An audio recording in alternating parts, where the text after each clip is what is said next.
America needs faith and religion to be free. That's the topic of today's Bold and Blunt. And I'm your host, Cheryl Chumley, giving you a Christian conservative look at today's news, politics, culture, and events. Founding fathers warned us that without a faith-filled citizenry, without citizens who were rooted in a moral compass that comes from a creator, that the republic that they created and gave us could not last for long. That's because only those who are morally compassed from above, meaning morally compassed in never-changing principles and expectations and standards of behavior and thought, are capable of governing themselves. Anybody else, and sooner or later, to various degrees, need government intervention, need government controls to monitor their behavior, to make sure they are behaving in ways that are acceptable to society at large. And before I get into more of that, I want to quickly mention, if you like Bold and Blunt, you may get Bold and Blunt at edify.app, the online platform for your faith-based podcasts, at Real Life Network. That is the faith-based news outreach of Pastor Jack Hibbs and his church out in California, or at WashingtonTimes.com, where you may also subscribe to my Bold and Blunt with Cheryl Chumley newsletter. Just scroll to the bottom of the WashingtonTimes.com page, find the newsletter section, click on it, and sign up for my newsletter. You will get Monday, Wednesday, and Friday delivered right to your email box. My commentaries that I write at the Washington Times, as well as my twice weekly Tuesday and Thursday Bold and Blunt podcasts, which, by the way, you may also get wherever podcasts are offered. I want to read you this for those who scoff the idea of faith and religion being a requirement of a free society. Let's take it from the other angle and read from Marxist.org. There is this chapter that is posted from the book, The ABC of Communism. There are two authors listed. I'm not even going to attempt to pronounce their last name. You can just look it up yourself. But this chapter, Communism and Religion, Why Religion and Communism Are Incompatible. And so this is written by communists, and not just by communists who love communism and look at religion as if it is the enemy of their communist government. Religion is the opium of the people, said Karl Marx. This chapter opens. It is the task of the Communist Party to make this truth comprehensible to the widest possible circles of the laboring masses. It is the task of the party to impress firmly upon the minds of the workers, even upon the most backward, that religion has been in the past and still is today one of the most powerful means at the disposal of the oppressors for the maintenance of inequality, exploitation, and slavish obedience on the part of the toilers. And I had to read that last sentence there a couple times because it dawned on me when I first read it. I was thinking oppressors meaning communists, but no, this is communists looking at Christians, looking at those of faith as being oppressors, and communists calling out Christians and those of faith for pushing inequality, exploitation, and slavish obedience on the part of the working class. So it's completely backwards, right? Here in America, it's Judeo-Christian values that keeps us free, right? That guides our government with knowledge and awareness of an accountability to a higher power one day, and with a recognition of a constitution that underscores what founding fathers gave us in terms of a system of government being limited, right? And communism as being the enemy of that, because communism, with its oppressive top-down, total control by government on the people system of governance, is oppressive. But it's opposite in communist countries where communists actually love their communism. They look at Christianity, they look at Judeo-Christian principles that guide America as being oppressive. Very difficult to understand. Very difficult to understand evil if you are someone who is good, right? Many weak-kneed communists reason as follows. I'm continuing reading from this Marxist.org piece. Religion does not prevent my being a communist. I believe both in God and in communism. My faith in God does not hinder me from fighting for the cause of the proletarian revolution. That is a quote that these authors say, these authors attribute to the thought process of weak-kneed communists. So they're calling out those who think you can be a communist and a believer in God as weak-kneed. This train of thought, these authors write, is radically false.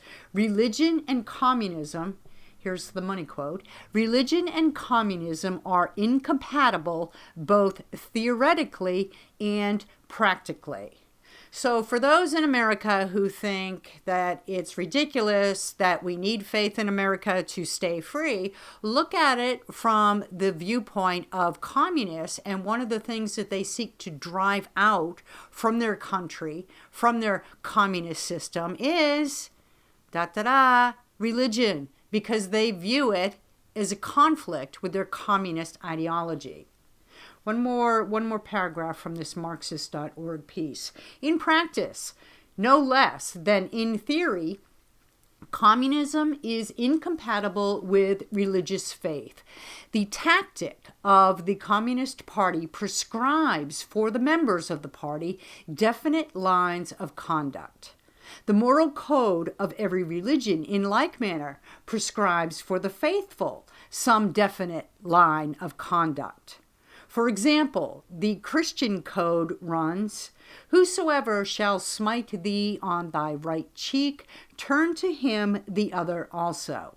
In most cases, there is an irreconcilable conflict between the principles of communist tactics and the commandments of religion. A communist who rejects the commandments of religion and acts in accordance with the directions of the party ceases to be one of the faithful, meaning religious faithful. On the other hand, one who, while calling himself a communist, continues to cling to his religious faith, one who, in the name of religious commandments, infringes the prescriptions of the party, ceases thereby to be a communist. It's pretty clear. Communists think that you can't be a good communist and a follower of God at the same time.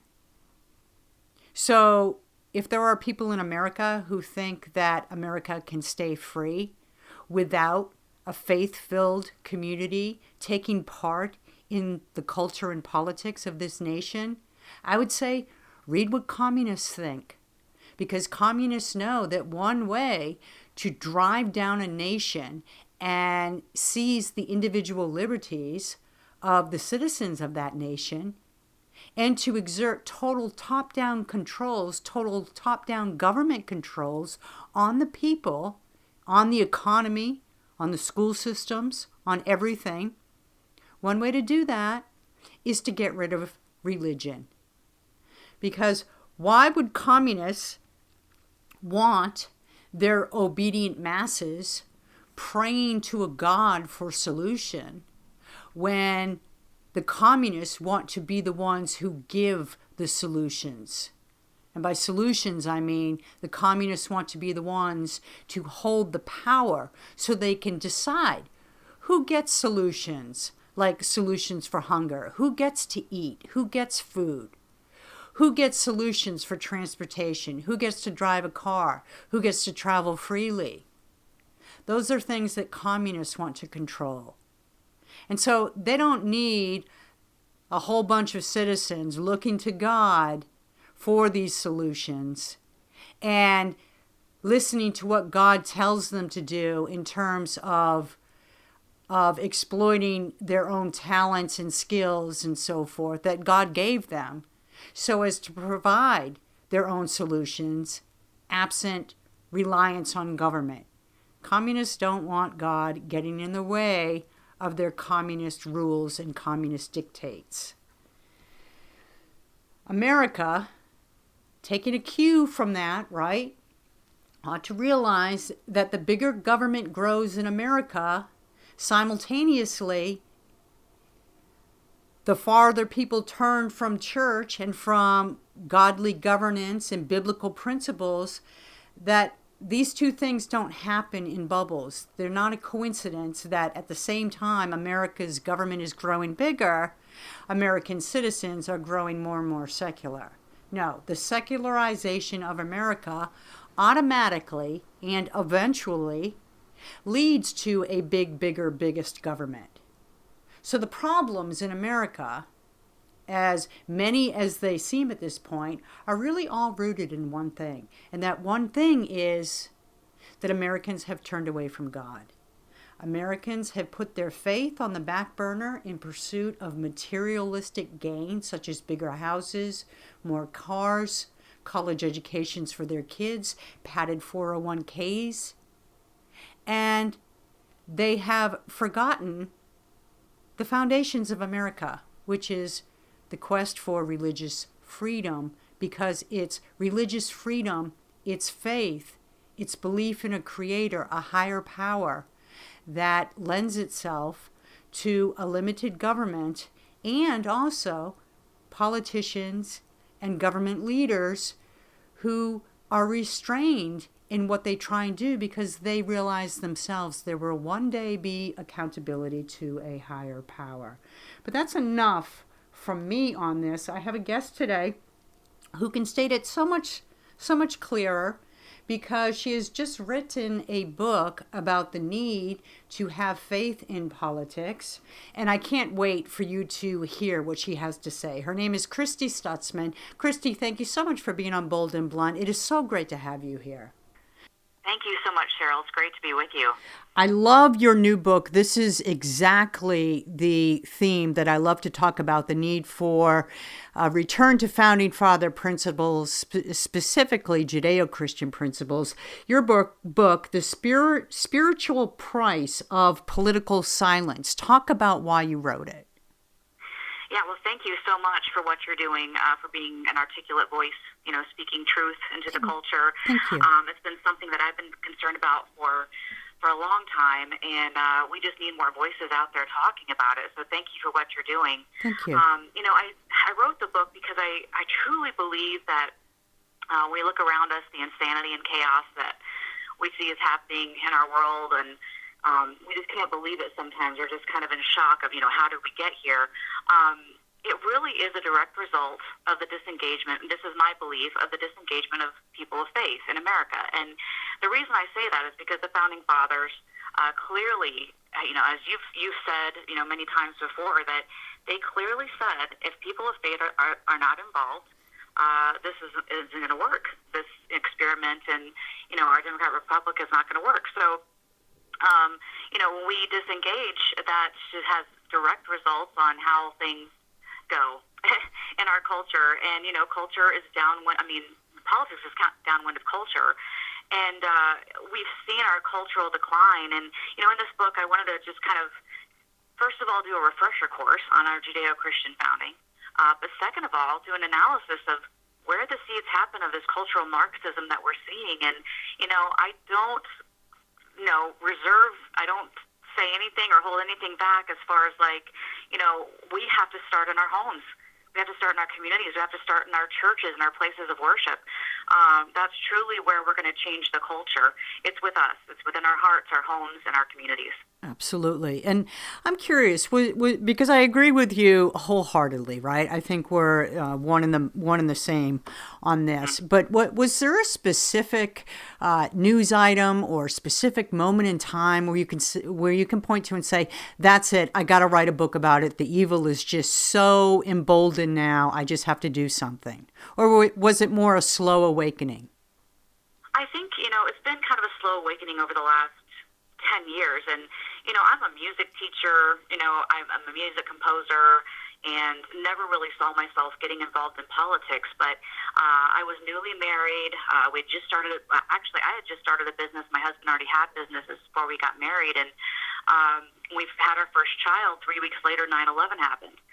That was a wake-up call. We didn't know what our child's future was going to look like, and it was scary, during that time. So we started getting more involved in our community then. But I think one of the things that really started hitting me was I speak occasionally at different events, and I had people coming up to me saying, I'm so afraid. This is what my kid is facing in school. I cannot believe I'm actually dealing with these issues with my child at this age, whether it's, fourth grade or eighth grade or whatever. And they were afraid, and they didn't know where to start. And I just thought, we really need a refresher course, first of all, on our founding and why we have the freedoms that we have.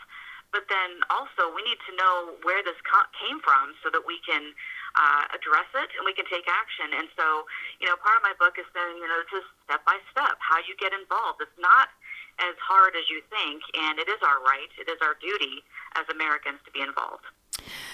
You make a good point. It's not as hard as you think, because I think a lot of people sit around with their friends at home or wherever and talk about these issues, and they feel like-minded with the direction America is headed, but they just feel overwhelmed. Like, what do I do? Where do I start? And really, it seems to me, as I look back over the years, it seems the most effective campaigns have been those that have just started by an angry parent or a fed-up mom or something like that, just somebody speaking out.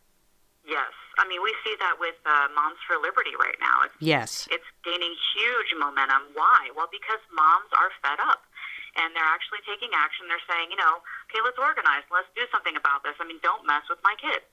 And so, yeah, it usually is someone who gets fed up. However, I have, there's so many people that say, well, you should go to college and major in political science or whatever, and, that's all fine and good, but I've seen so many people who take practical, real-world experience and actually apply it to running a campaign or getting involved, in some way civically, and they make the biggest difference. It's really not the degree that you have. It's a lot more of, going through the school of hard knocks and realizing this is how the world is working and seeing a problem and knowing that you could possibly offer a solution to that. So, yeah, I mean, it's and in the book, the last part of it, I really give a step-by-step process on any level, whether you just want to get involved in your local community, in your county, in your city, however you want to do it. There's ways to be involved, and there's also ways to hold people who are in leadership accountable. And boy, it's a lot easier today than it was even 10 years ago with access that we have to email and texting and any number of ways to reach campaigns. So there's a lot of things that can be done that, when you look at the commercials and all the things that are happening on regular television, the news at night, you can get overwhelmed. You can think that it's, boy, that's way above my pay grade. But once you actually bite the bullet and just say, okay, I'm just going to go to a reception, I'm going to go to the town hall, it really becomes a lot more doable. Let's talk about the process of writing your book, The Spiritual Price of Political Silence, for a second. During your research, first off, was there anything that surprised you about just the moral degradation of America or the political corruption that's gone forth in America? And second off, did it lead you to some sort of desperate times or times of despair where you had to remind yourself that God is still in control? Yes, so there were several moments in my life that were just aha moments where you said, okay, I'm going to do something about this. And one of them was when my husband served in Congress for 6 years, and we were able to go on a congressional delegation to several Eastern Bloc countries. So they used to be part of the USSR, and now they're kind of finding their way through self-governance and trying to understand how to best, govern themselves. And we heard so many stories from them of, boy, we want to do trade with you. Here's what our products are, and we'd love to talk, but please don't keep exporting your morals. that was heartbreaking. I was in Israel, and we were standing on the Mount of Beatitudes, and our guide, who made it very clear to us he was not religious at all, he was a citizen of Israel, Jewish by birth, but not religious, he said, now, I'm just going to ask you if we could read the Sermon on the Mount, and we did, and we got to the part where he said, "Ye are the light of the world, a city that is set on a hill cannot be hid." And we read those verses, and he looked at us, and he said, "I just want you to know that you have done this thing that Jesus has said. You've been a light to the world. America has, and we've seen it. But I just want to ask you right now, please don't stop." I'm telling you, it was a moment like that where I just thought, okay, they're watching the foundations crumble. They're watching our light dim, and I can't let that happen on my watch. And so as I did the research, I realized it was surprising how far back these roots go of this cultural Marxism. They go way back to the turn of the century, and it was a targeted effort on behalf of people who did not believe in what America stood for and hated everything we had done.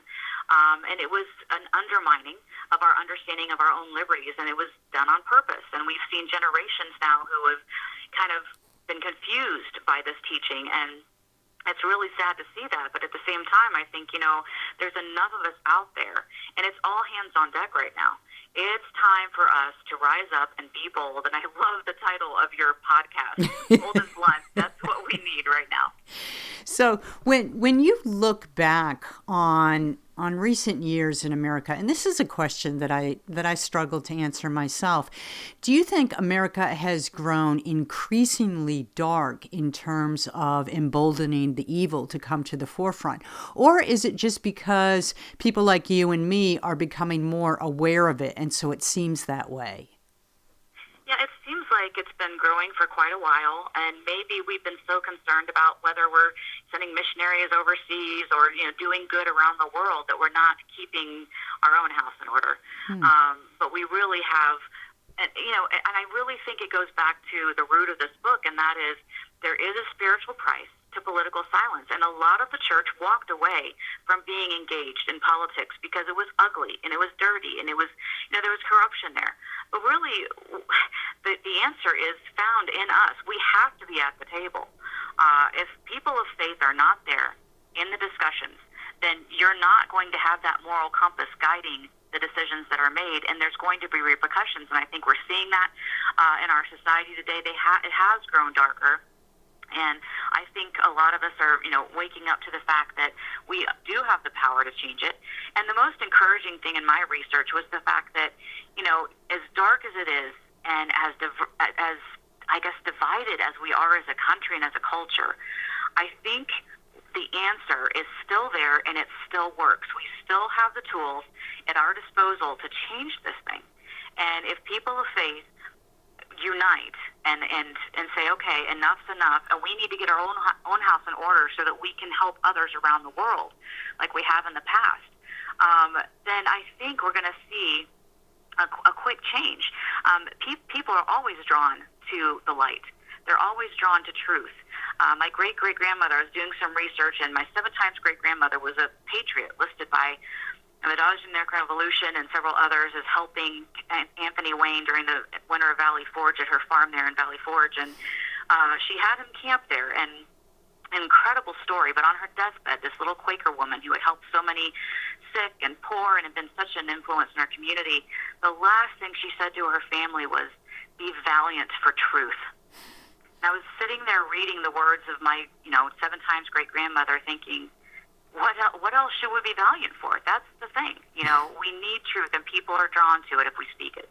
That's a nice phrase to keep in mind, really. Very, very inspirational. And I just wonder, I take comfort from the fact that America, that God doesn't need a majority to save America, right? I mean, there are so many Bible stories that you can look to where he purposefully whittles down the number of people on his side so he can have the glory in the end. And that's comforting. Yeah. But I wonder, when you look back on the coronavirus years, right? And I know that you saw the closing of the churches and must have had some sort of response. I took that as a very dark commentary on the direction of America. How did you see it? Yeah, as a business owner, it was unbelievable. As a Christian who's watching churches be closed and people being intimidated into doing, whatever it took in order to survive, it was really scary. It was a very scary, dark time in our nation's history. During that time, I was a state representative, and it was really sad to see on the political side even leaders be intimidated and not really do their homework, and not really communicate to each other the information that they were, gathering in their communities and things, and then decisions being made that were really uninformed. That part was really scary, but the fact that we were willing to just kind of comply so quickly was very scary. I spoke out, against some leadership in my state when I thought that they were wrong. And behind the scenes, I had people say, "Good job, I'm glad you said that," but it wasn't out there boldly, Right. It was kind of hush hush. I'm glad you're saying that, it was really discouraging. And I truly think we learned a lesson through that. I hope that we will, not forget that lesson, and that we will not ever let that happen again.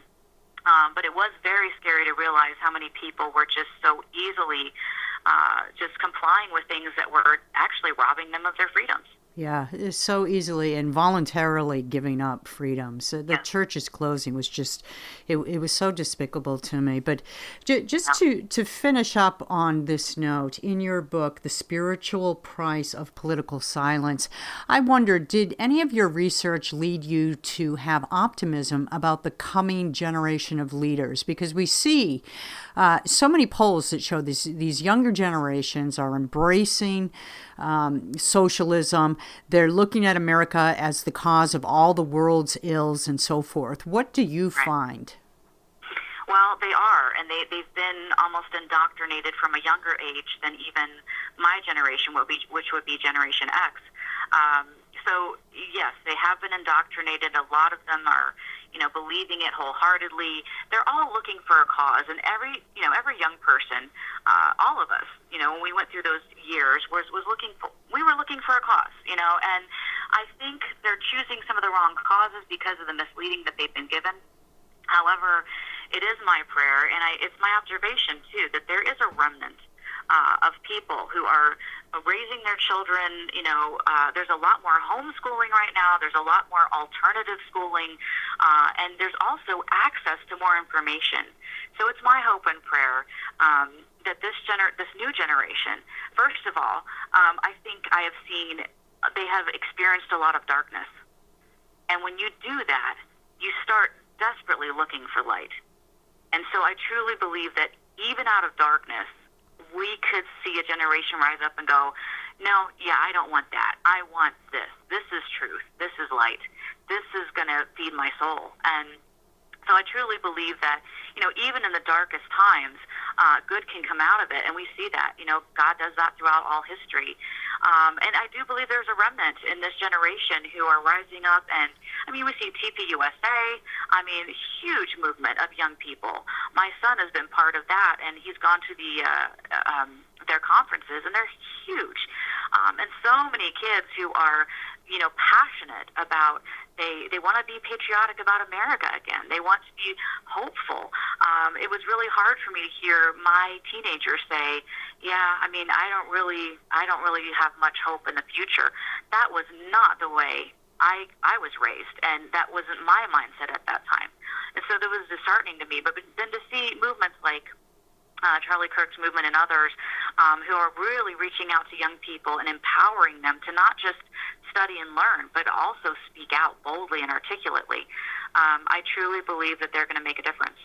Yeah, I see that same wave, and I take a lot of hope in it. And as you said, God always does leave a remnant, and so there is a lot of hope still left in America. Christy, I want to thank you so much for taking this strong stand, not just for freedom, but for biblical principles in America as they belong. The Spiritual Price of Political Silence. I take it you can get this book anywhere? Yes, it's available on Amazon and Goodreads, and Endgame Press is the publisher. So it's available out there and ready to go. Very good. Thank you so much for being on Bold and Blunt. It was great chatting with you. Thanks so much for having me. I appreciate it. Christy Stutzman, what a great conversation. If you like Bold and Blunt, you may get Bold and Blunt at edify.app, at washingtontimes.com, at Real Life Network, and wherever podcasts are offered. I want to thank you if you are a Bold and Blunt subscriber. It means quite a bit to me. And if you're not a subscriber, why not check it out? Go to washingtontimes.com, find the newsletter section, click on it, and find my newsletter, Bold and Blunt with Cheryl Chumley. Sign up for my Monday, Wednesday, Friday newsletter, delivered right to your email box. It contains all my commentaries as well as my Tuesday and Thursday podcast. Tune in next time. And in the meanwhile, don't forget, stay blunt, stay bold.